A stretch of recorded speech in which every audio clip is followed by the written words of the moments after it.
좋아요, 구독.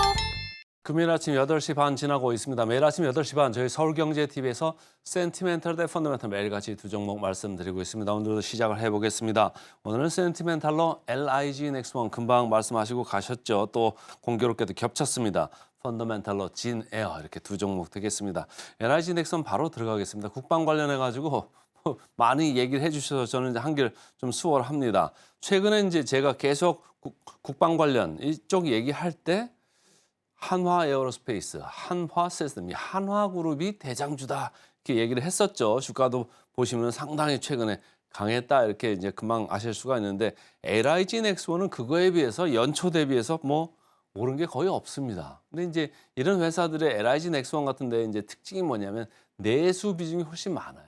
해외 수출을 한다고는 합니다만 아직까지 이렇게 경쟁사, 피어 그룹 동종 업계 대비해서는 해외 수출 비중이 많지가 않아가지고 밸류에이션이 항상 이렇게 조금 차별적으로 역차별을 받는다 이렇게 이제 보시면 되는데 앞으로는 그럼 어떨 거냐 이런 얘기예요. 24년 가면은 해외 비중이 좀 더 늘어날 거다. 지금 한 최근까지는 한 10% 내외 이렇게 했습니다만은 30%까지도 늘어날 수 있다. 그러면 주가적으로 밸류에이션적으로 조금 주가 재평가가 조금 일어날 수 있다 이런 거를 좀 보면서 쫓아가시면 좋을 것 같습니다. LIG 넥스원까지 이제 제가 얘기를 할 정도면 지난번에 뭐 현대로텐도 제가 말씀드렸잖아요. 그러니까 방산주에서 웬만한 회사들을 제가 다 이렇게 터치를 해 드립니다. 이렇게 해서 후발주가 이렇게 올라올 때 정도 되면은 사실은 방산주가 이제 차익 실현을 할 타이밍이 오고 있는 것이라고도 볼 수도 있습니다. 그런데 어쨌든 이 회사는 상대적으로 좀 저평가를 받고 있다. 이렇게 읽으시면 되겠습니다. 키움증권입니다. 그래서 앞으로 수출 비중이 좀 확대되는데 이쪽에서 확대될수록 실적 개선이 일어날 거다 이런 얘기예요. 현재까지는 뭐 인도네시아 아까 이제 TRS 얘기했습니다만 그런 게 납품이 끝나고 나면 뭐 할 게 없는데 앞으로 국산 그 유도무기 체계에 대해서 세계에 관심이 좀 많습니다. 그래서 전체적으로 중동 쪽에서도 그렇고 여기는 이 회사는 UAE의 이제 레퍼런스 수출 실적을 이제 하는 거에 대해서 요걸 가지고 중동 지역 전체적으로 좀 확산될 그 조짐이 있거든요. 그러니까 사우디 쪽도 그런 거 가지고 계속 이제 얘기를 하고 있는 거고 미국으로도 이제 사실은 좀 비군 관련돼 가지고 지금 얘기가 계속 있다고 지난번에도 제가 말씀드린 바 있습니다. 그래서 해외 쪽으로 글로벌 관심이 좀 늘어나고 있다 이런 얘기고요. 그래서 전체적으로 지금은 우크라이나 러시아 전쟁도 있습니다. 이스라엘하고 뭐 쪽 하마스하고 전쟁도 있습니다만은 글로벌 국방력 강화를 하겠다 그러면은 이쪽이 뭐 수혜를 받을 수 있다 이런 생각입니다.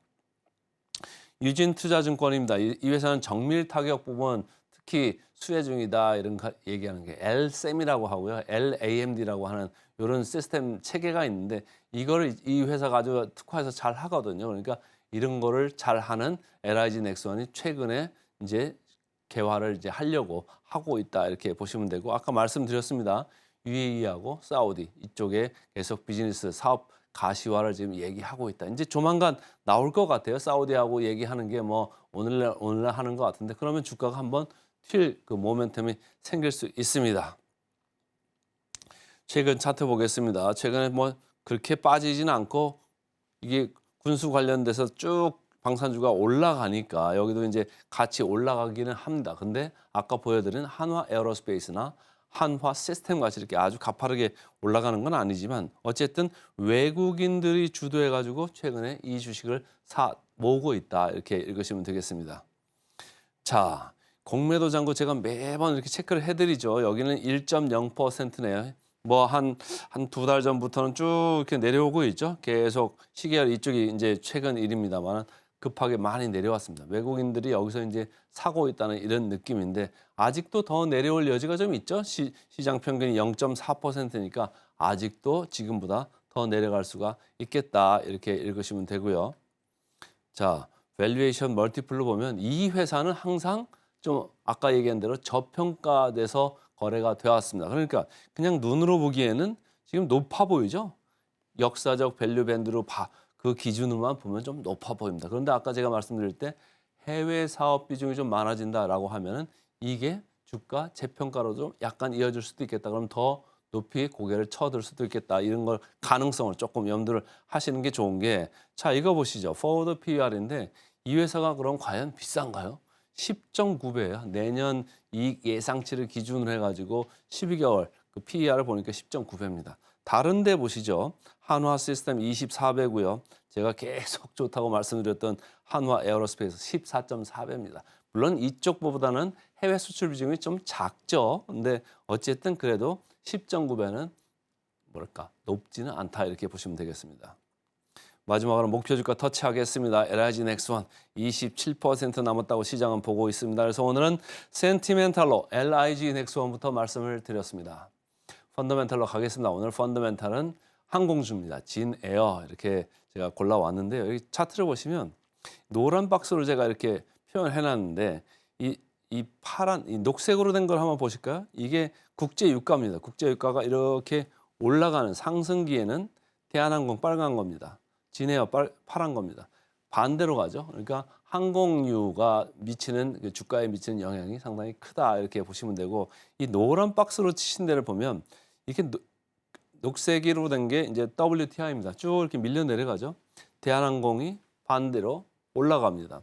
진에어도 올라갑니다. 근데 진에어 올라가는 게 대한항공 올라가는 거 정도만큼 이렇게 올라가는 그런 느낌은 아니에요. 그리고 제가 여기 회색으로 넣어놨습니다만은 환율이 최근에 좀 이렇게 밀려 내려오고 있다. 항공 회사들은 비행기 때문에 환율, 외화부채 이런 거에 상당히 민감합니다. 그렇기 때문에 환율이 높은 것보다는 내려오는 게 좋죠. 그래서 아주 큰 두 가지 변수 중에 하나, 유가, 환율이 상당히 항공사들한테 지금 우호적으로 바뀌고 있다 이런 얘기예요. WTI가 배럴당 70달러 선도 지금 하회하고 내려와 있지 않습니까? 그러니까 상당히 어깨가 좀 가벼워질 수 있다 이렇게 보시면 되고요.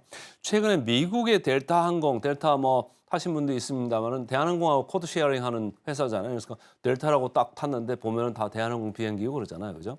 그런 경우도 많이 보셨을 텐데 어쨌든 델타는 지금 빨간 걸로 제가 표시를 했습니다만은 이 WTI가 이렇게 내려가면서 델타는 반대로 이렇게 올라가고 있다. 그러니까 국제 유가의 방향하고 지금 반대로 가고 있는데 델타 올라가는 만큼 우리 대한항공이나 진에어, 제주항공이 별로 못 올라가고 있다는 얘기예요. 그래서 저는 좀 따라잡을 수 있을 여지가 좀 있지 않겠느냐. 이거 벌어진 것도 많이 벌어져 있지 않습니까? 그래서 그걸 좀 보고 싶은데 일단은 대신증권이나 증권사들을 지금 걱정하는 건 그런 거예요.